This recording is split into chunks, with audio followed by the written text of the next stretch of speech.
Di Indonesia ada 260 juta penduduk dan 150 juta penduduk di antaranya telah menggunakan internet sebagai media sosial mereka. Pesatnya penetrasi digital saat ini menjadi sangat penting bagi Anda sebagai pelaku usaha untuk memasarkan produk atau servis yang Anda punya melalui channel digital marketing.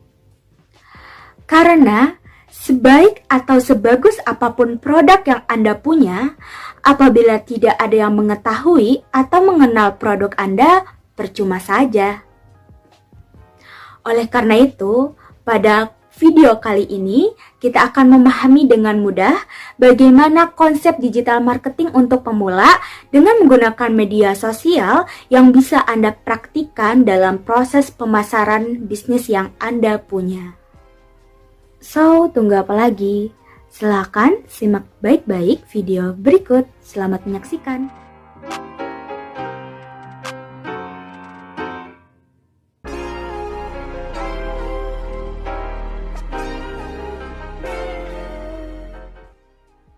Halo, Assalamualaikum warahmatullahi wabarakatuh. Perkenalkan, nama saya Tasya Karima. Di sini saya izin berbagi sedikit mengenai pelatihan digital marketing bagi pemula. Nah, program ini merupakan program yang diselenggarakan di bawah bimbingan PKN PIPB Kabupaten Bekasi 2021. Nah, yang pertama nih, digital marketing. Seringkali kita mendengar mengenai digital marketing.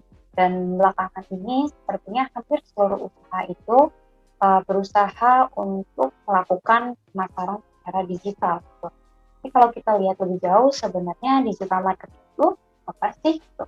Kalau kita lihat secara definisi, sebenarnya digital marketing itu lebih dapat diartikan sebagai aktivitas pemasaran yang dilakukan secara digital atau melalui internet. Itu bisa melalui website, sosial media, video, ataupun artikel, bisa juga seperti itu. Nah, sebenarnya medianya itu ada sangat banyak ya untuk digital marketing ini. Nah, kalau dibandingkan dengan marketing yang biasa atau marketing tradisional, sebenarnya apa sih yang membedakan digital marketing ini? Gitu. Kalau kita lihat, secara kelebihannya, dia memang mempunyai jangkauan yang lebih luas.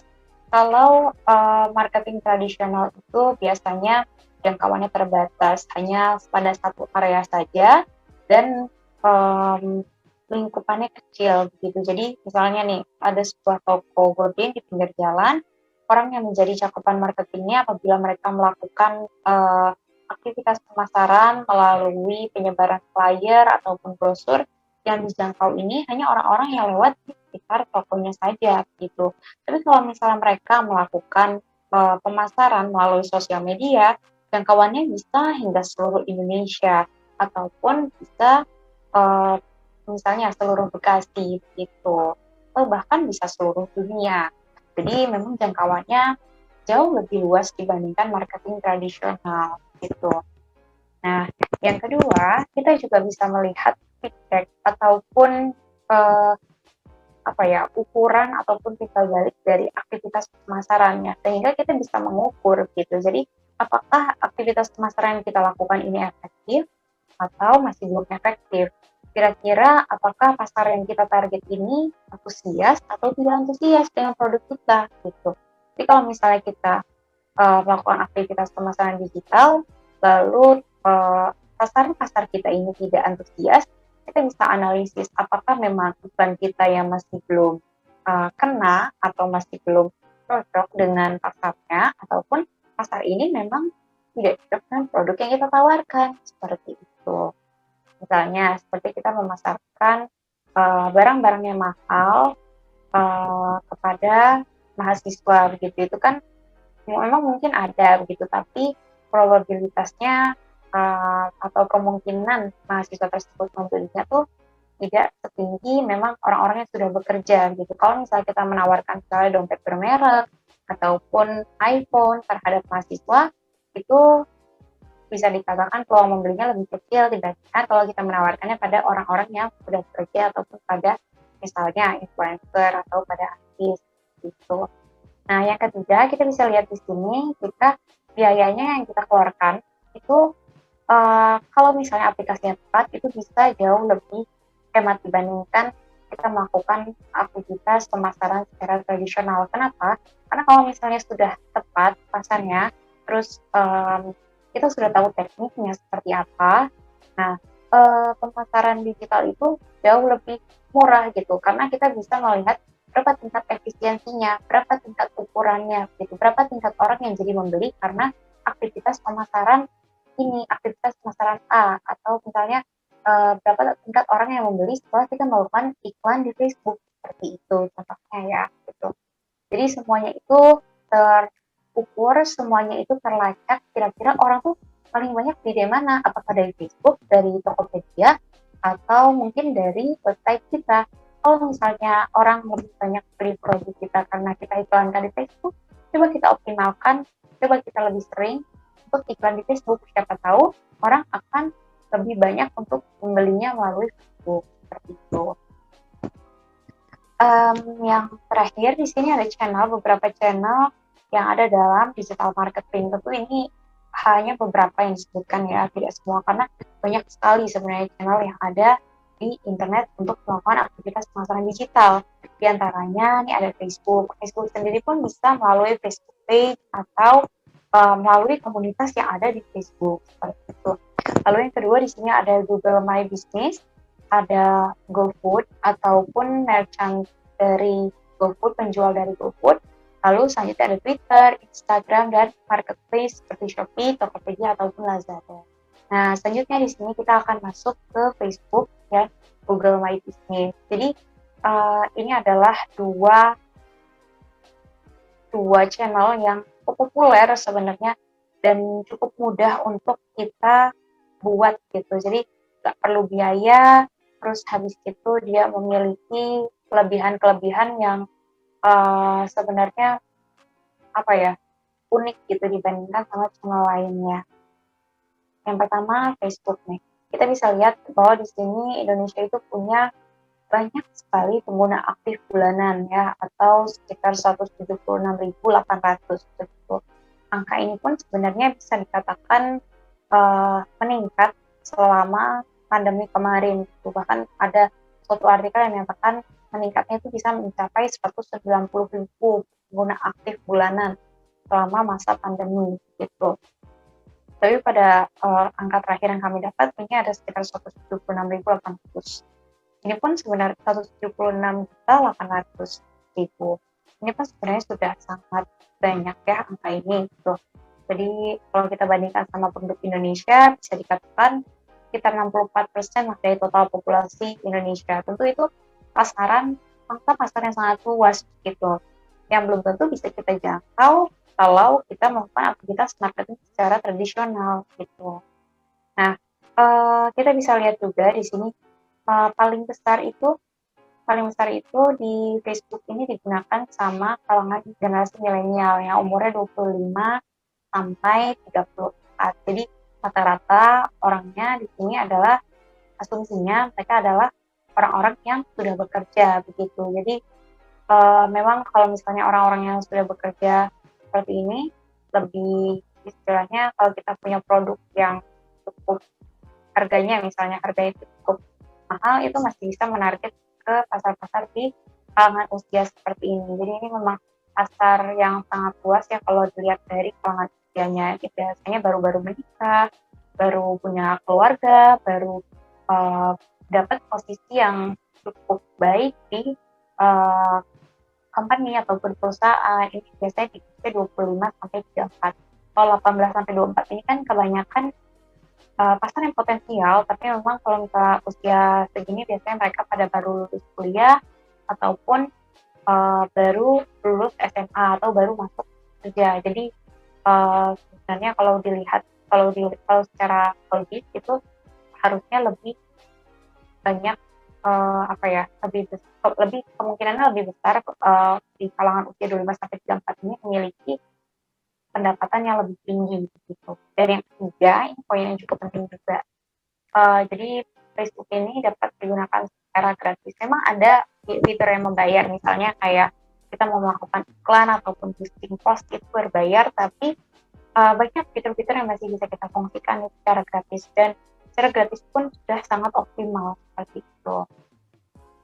Selanjutnya di sini kita menggunakan Google My Business. Jadi kenapa sih kita menggunakan Google My Business? Jadi Google My Business itu salah satu fitur dari Google, mesin search Google, yang mana kita dapat menaruh lokasi usaha kita sehingga bisa ketahuan sama Google. Jadi kalau misalnya orang nyari misalnya ya sate Marangi gitu, kita udah masukin sate Marangi milik kita, misalnya sate Marangi khas Solo kayak gitu, itu sudah ketahuan. Jadi kalau misalnya ada yang mencari sate Marangi, itu langsung bisa masuk gitu, usaha kita masih bisa terekomendasi atau bisa masuk ke urutan awal dari pencarian yang saat orang mencari sate Marangi seperti itu. Nah, selain itu kita juga bisa lihat nih, tahun 2019 ada 185 juta pengguna internet yang di Indonesia, yang 74% diantaranya itu menggunakan search engine Google. Meskipun mungkin nggak semua menggunakan fitur Google My Business saat mereka menggunakan search engine Google, namun kalau kita asumsikan sekitar 50%-nya saja orang yang menggunakan Google itu menggunakan Google My Business, itu sebenarnya jumlahnya sudah sangat lumayan gitu. Jadi pangkat pasarnya atau jangkauan pasarnya bisa capai itu luas gitu. Nah, selanjutnya yang kedua, ini sebenarnya berhubungan sama yang pertama ya. Dengan kita taruh usaha kita di Google My Business, orang-orang menjadi punya kayak kemungkinan lebih besar gitu untuk melihat usaha kita. Kalau misalnya ada orang lewat, dia jadi sadar, oh ini ada usaha misalnya potong rambut atau cukur rambut di jalan A gitu, karena lihat nih di Google ketemunya seperti ini gitu. Atau misalnya ada orang baru datang ke daerah tersebut, dia mau cari makanan yang enak, asalnya makan ayam bakar yang enak, tapi dia nggak tahu dan dia nggak kenal siapa-siapa di situ, pasti dia nyarinya ke Google gitu, ayam bakar di daerah, misalnya di daerah Cikarang gitu. Saat dia cari di Google, dia bisa melihat beberapa rekomendasi dari rumah makan ayam bakar yang ada di kawasan Cikarang seperti itu, sehingga kemungkinan besar kita bisa gitu dicari ataupun diketemukan dengan konsumen-konsumen yang baru gitu. Lalu yang ketiga, ini juga sangat penting, bisa digunakan secara gratis. Dan memang kalau untuk Google My Business itu ini sejauh ini setahu saya fully free. Jadi beda sama Facebook. Kalau Facebook tadi masih ada fitur yang berbayar, tapi Google My Business setahu saya fully free. Tapi tujuannya apa sih Google My Business itu melakukan apa ya istilahnya pendataan terhadap usaha-usaha. Tujuannya ini untuk menambah keakuratan dari Google-nya sendiri. Terus dia juga memverifikasi apakah benar di jalan tersebut di lokasi A ini terdapat rumah makan ataupun minimarket ini gitu. Jadi ini untuk menambah database dari Google, terus juga untuk mempertemukan penjual ataupun pemilik bisnis dengan para konsumen potensial gitu. Selain itu di Google My Business ini juga ada sebenarnya fitur lain yang namanya fitur rating atau review, di mana nanti orang-orang yang misalnya pernah makan di rumah makan, misalnya di rumah makan A, itu yang ada di fitur Google My Business, ini bisa melakukan review kayak, wah ini ayamnya enak banget gitu, dibakarnya mateng, terus habis itu bumbunya harum seperti itu. Jadi orang bisa memberikan review jujur, sehingga kalau misalnya ratingnya tinggi gitu dari review-review tersebut, orang masukannya itu bagus, nanti orang lain tentu akan tertarik, dan Google baca hal tersebut, dia akan membuat rumah makan tersebut direkomendasikan lebih tinggi, maksudnya seperti urutan rekomendasinya itu ditaruh di posisi yang atas. Itu saja mungkin kalau dari saya. Kita bisa langsung lanjut ke praktek cara pembuatannya. Terima kasih.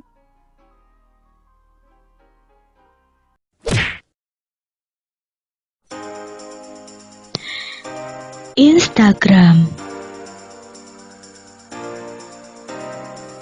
Instagram sudah memiliki lebih dari 700 juta pengguna di dunia loh.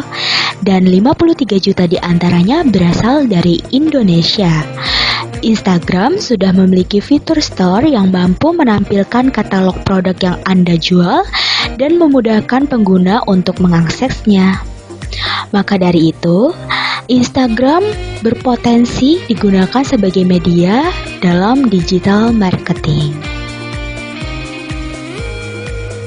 Instagram memiliki karakter pengguna media sosial yang berusia lebih muda dan memilih konten sederhana. Jadi, apabila kalian memiliki bisnis yang sasarannya adalah anak muda, contoh produknya seperti tas, sepatu, baju, dan lain sebagainya, Instagram sangat cocok untuk kalian gunakan. Frekuensi dan waktu terbaik menurut riset untuk membagikan konten di Instagram adalah 1-2 kali sehari, pukul 8 hingga 9 dan pukul 5 sore. Frekuensi tersebut tentunya perlu kalian terus lakukan percobaan sehingga kalian mendapatkan frekuensi dan waktu terbaik yang sesuai dengan bisnis kalian. Pada kali ini, saya akan memberikan tutorial cara membuat akun bisnis Instagram. Check it out! Baik, yang pertama siapkan akun Instagram kalian. Namun jika kalian belum memiliki akun Instagram sama sekali, kalian bisa mengklik tulisan daftar di pojok kanan bawah. Setelah itu, kalian bisa menulis nama pengguna yang akan kalian gunakan. Namun pada kesempatan kali ini saya sudah mempunyai akun Instagram, jadi langsung klik masuk. Di sini akan ditampilkan sebuah akun Instagram yang sudah saya punya. Kemudian klik tanda pojok kanan atas strip 3, klik pengaturan, dan mengklik akun. Kemudian di scroll ke bawah dan pilih beralih ke akun profesional. Setelah itu lanjutkan,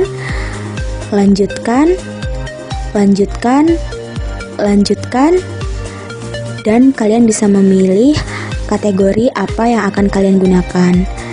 Di sini ada berbagai macam ya, banyak sekali, tapi saya memilih belanja dan retail. Selesai, dan jangan lupa tampilkan label kategori. Tunggu loadingnya. Setelah itu, kalian klik bisnis. Selanjutnya, dan kalian bisa memasukkan email, nomor telepon, dan alamat yang kalian gunakan untuk bisnis kalian, dan klik selanjutnya jika telah selesai. Dan jika kalian mempunyai akun Facebook, bisa login ke Facebook, namun jika tidak, klik lewati saja, dan kalian bisa undang teman kalian terlebih dahulu untuk menyelesaikan langkah-langkahnya. Di sini saya memilih melalui WhatsApp. Sebagai contoh, saya memilih untuk mengundang ibu saya.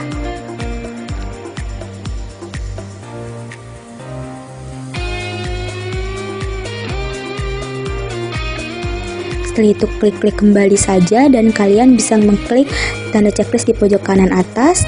Setelah itu selesaikan step yang ketiga, pelajari dari bisnis lainnya, tinggal diklik saja dan kalian tinggal lihat-lihat saja dan bisa mengklik tanda checklist pojok kanan atas. Setelah itu ketiga step selesai, bisa kalian klik selesai dan di sini ditampilkan akun bisnis Instagram yang siap digunakan.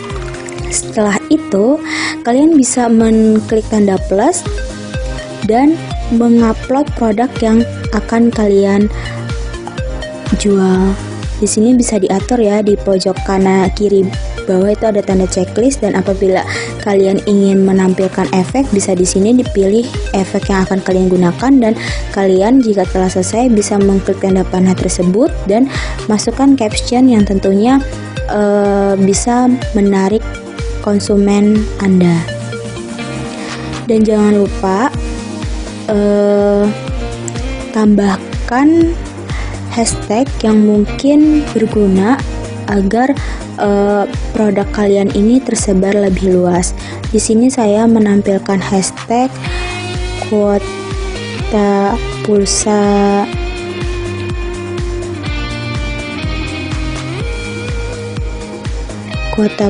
murah, dan lain-lain sebagainya.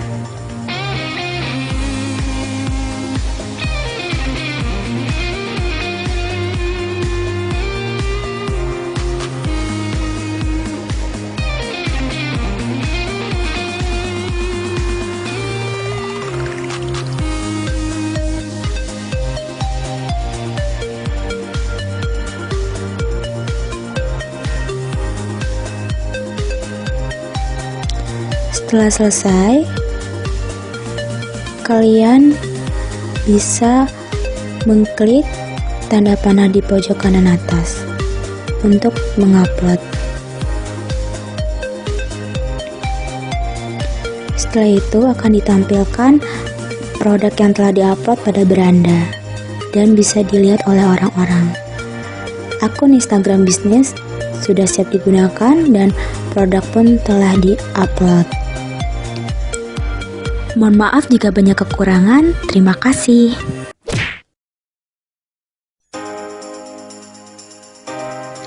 Google My Business. Google My Business adalah alat gratis yang dapat Anda gunakan untuk membantu mengelola kemunculan bisnis Anda di berbagai produk Google, seperti di Maps dan penelusuran. Jadi, Google My Business ini sangat cocok untuk meningkatkan omset bisnis kalian. Tutorial Google My Business. Pertama, download aplikasi Google My Business dan buka aplikasinya. Lalu, kita bisa masuk melalui akun Google kita. Nah, sekarang bisa kita masukkan nih nama bisnis kita. Di sini aku coba pakai Pet Shop di Cats lagi. Setelahnya, klik lanjut dan masukkan kategori yang sesuai dengan bisnis kita.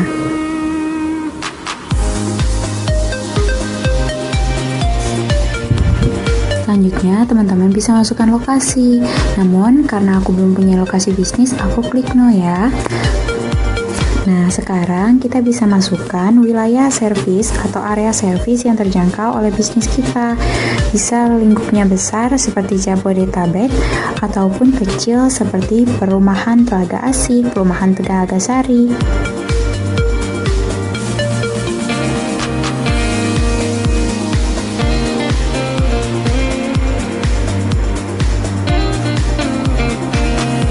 Setelah selesai, kita klik next dan kita bisa masukkan nomor HP kita dan juga website yang berhubungan dengan bisnis kita.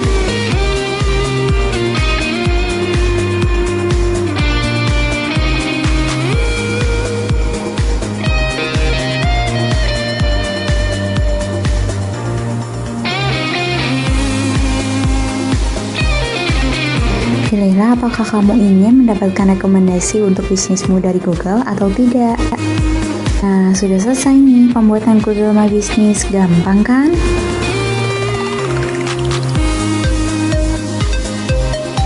Selanjutnya, kita bisa memasukkan alamat bisnis kita agar bisa diverifikasi melalui pengiriman surat oleh Google. Di sini aku pilih untuk verifikasi nanti. Sekarang jadi deh Google My Business kita. Nah, di sini kamu bisa menambahkan penawaran, event, lalu kita bisa melihat review dari customers dan juga follower dari bisnis kita. Selain itu, kamu bisa menambahkan cover foto, logo, alamat lokasi, dan lain halnya. Terima kasih telah melihat video ini.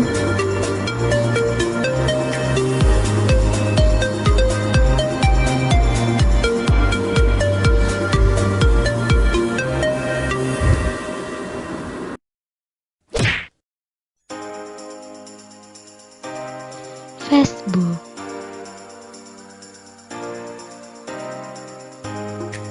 Facebook merupakan sosial media dengan pengguna terbanyak mencapai 1,8 miliar di dunia loh, dan 130 juta pengguna berasal dari Indonesia. Facebook memiliki karakter pengguna sosial media yang berusia dewasa dan memilih konten beragam. Menurut riset, frekuensi dan waktu terbaik membagikan konten di Facebook yaitu 1 hingga 2 kali sehari pukul 1 hingga 4 sore. Walaupun sudah banyak yang beralih ke aplikasi lain, namun Facebook masih berpotensi untuk digunakan dalam mempromosikan produk kalian. Nah, bagaimana caranya untuk mempromosikan produk kalian di Facebook? Salah satunya dengan membuat Facebook page. Pertama, coba kita masuk ke facebook.com dan sign in ke akun milik kita. Sesudah sign in, kita bisa pilih garis 3 yang di pojok kanan atas. Terus kita pilih halaman yang ada disarankan, menu disarankan. Di sini kita langsung bisa klik buat dan klik mulai. Kita masukkan judul halaman kita. Di sini aku pakai Pet Shop di Cats.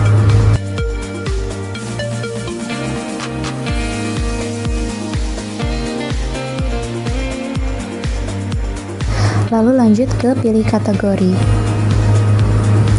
Kalau aku di sini sebenarnya nggak ada kategorinya, tapi pilihnya dari yang disarankan.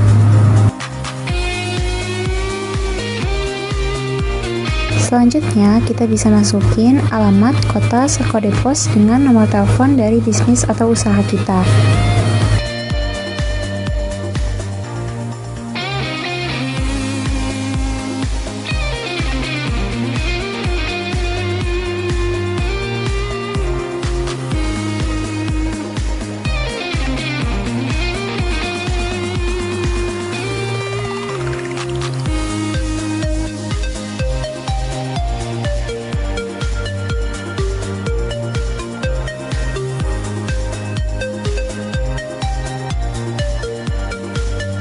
Masukkan foto profil atau foto logo yang relevan dengan usaha kamu. Lalu masukkan juga foto sampulnya.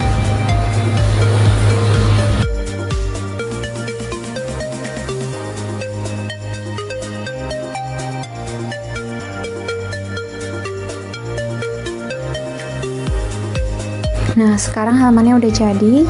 Kita bisa lihat-lihat menu apa saja yang ada. Terus kita bisa pilih apa yang menjadi menu paling utama. Misalnya hubungkan ke WhatsApp, atau kita bisa juga kirim pesan. Di sini kita juga bisa memasukkan website yang kita gunakan sebagai website usaha kita. Di sini saya coba untuk membuat pet shop di cats.com.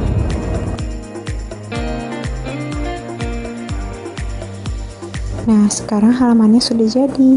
Bisa dilihat di sini, kita sudah punya halaman yang lengkap.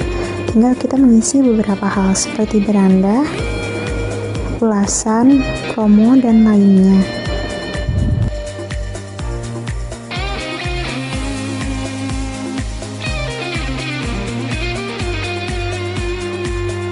Lalu selanjutnya kita bisa lihat ke pilihan aktivitas untuk melihat interaksi dengan halaman ini.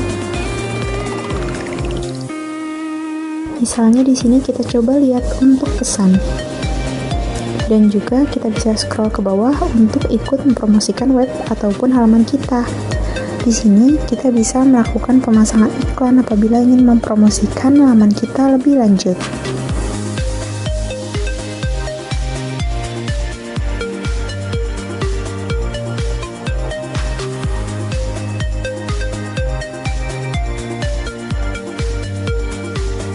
Setelah selesai, kita bisa mengklik insight untuk mengetahui berapa banyak orang yang berinteraksi, tapi tidak secara detail seperti aktivitas. Kalau saat ini kita masih belum memiliki insight.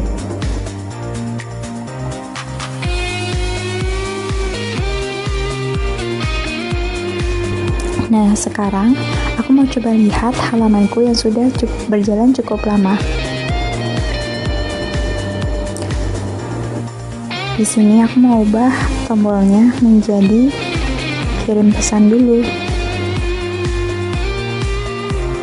Hal ini kulakukan agar orang-orang lebih mudah menghubungi kami apabila melihat halamannya.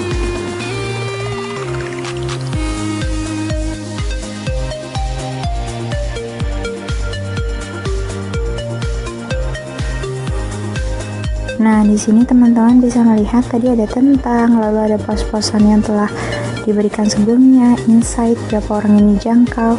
Hal ini merupakan statistik yang ada pada sebuah halaman di Facebook.